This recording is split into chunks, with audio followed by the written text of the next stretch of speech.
السلام عليكم ورحمة الله وبركاته. متتبعي قناة غابريز فواسونكات، مرحبا بكم. الناس اللي بغاو يتعلموا السودو المبتدئين، في هذا الفيديو ان شاء الله غادي نشرح لكم حوايج مهمين على السودو. عندي ان شاء الله باش نفيدكم من هنا لقدام ان شاء الله، يعني ماشي غير في السودو، بزاف ديال الحوايج. بالنسبة للسودو الإخوان الكرام، كننصحكم بسميتو بالسيكوريتي هي الأولى. يعني قبل ما تبدا تبغي تسودي ولا شي حاجة، كنصحك تحمي راسك هو الأول، لأن هادشي باش كنخدمو خطير بزاف صراحة، يعني خطير بزاف على الصحة. اللي ما كيعرفش الغاز ديال الأرغون يدخل يكتب في جوجل غاز الارغون ويقرا عليه، يعني راه عنده الاضرار، راه من اوسخ الغازات. اول حاجه كنصحكم تاخذوا البوليرا مزيانه، احسن من هادي كاع، تكون شي جلده تكون غليظه مزيان، والكمامه الماسك ديال التنفس حتى هو راه مزيان. انا ما عنديش، ولكن ان شاء الله من هنا لقدام كنفكر باش نشري شي ماسك يكون مزيان نيت، شي ماسك اللي يحميني، وليكم يعني يكونوا ليكون ديال الجلد، ماشي بحال هاد الليكات هادو. بالنسبه للناس اللي بغاو يتعلموا السودو مبتدئين، يعني الشباب، كنصحكم تاخذوا ماسك الكتريك. كاع اللي بغا يتعلم السودو، بغا يبدا يتعلم يسودي، كنصحك تاخذ ماسك الكتريك. علاش؟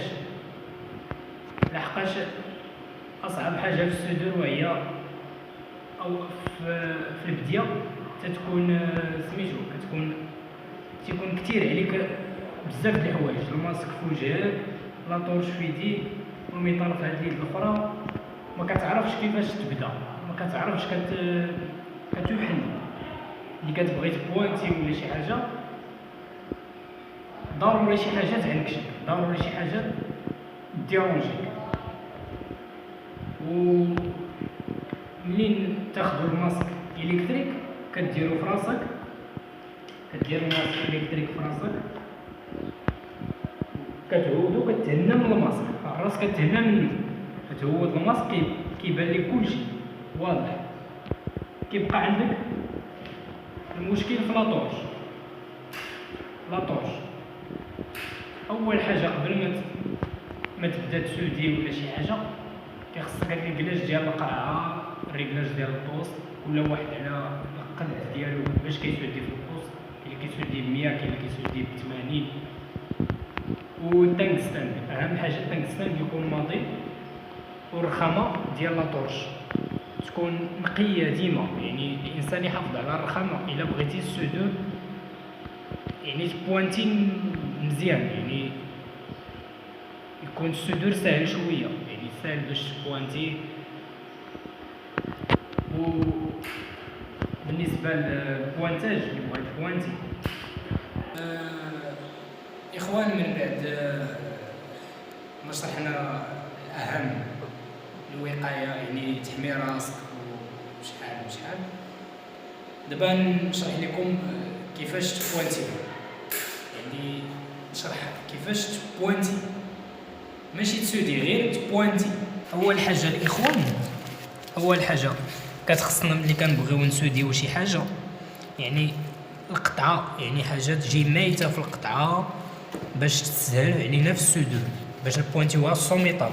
ولكن الا ما كانتش بحال 45 دابا، الا ما كانتش مقطعه مزيان مقاده، راه غادي تجيك صعيبه في السودو، من طبيعه الحال تجيك صعيبه في السودو. دابا شوفوا معايا هاد 45 هادي لاصقه، ما فيهاش الضو، يعني بحال هادي راه كتجي ساهله في السودو. نوريكم كيفاش تبوانتيو.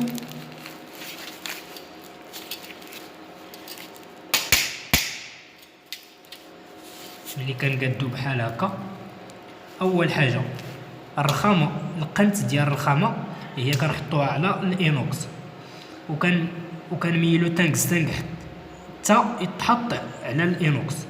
يعني التانكستنغ ملي كيتحط على الانوكس ما نبوانتيوش، غير يتحط تانكستنغ على الانوكس ونردو لاطورش شويه بميليم تقريبا، يطلع تانكستنغ ميليم على الانوكس وكنبوانتيو. ها هو التبوانتا عندنا. كنحطو الرخامه، ضروري تحط الرخامه، كنميلو لاطورش حتى يتحط التانكستنغ فوق البلاصه اللي غنبوانتيو، وكنرجعو لاطورش شويه يطلع التانكستنغ على ديك البلاصه. لحقاش الا خلينا التانكستنغ محطوط على الانوكس غادي يبقى لاصق لينا، يعني ملي غادي تبوانتيه يبقى لاصق. يعني ضروري كترجع التانكستنغ تقريبا بميليم بين التانكستنغ والبلاصه اللي غتبوانتي. بحال دابا ها هي هنا لصقنا، ها هي التانكستنغ دابا محطوط، كنرجعوه شويه كنبوانتيو. ها هما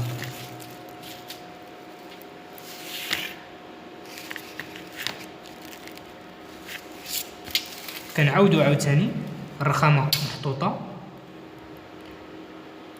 التانكستنغ محطوط، كنطلع شويه لاطورش كنبوانتي، وكذلك كنحط التانكستنغ فوق البلاصه اللي غنسودي، كنطلعو عاوتاني بميليم كنبوانتي. سهل جدا، يعني ماشي شي حاجه صعيبه. شوفوا معايا، قرب لي خليك.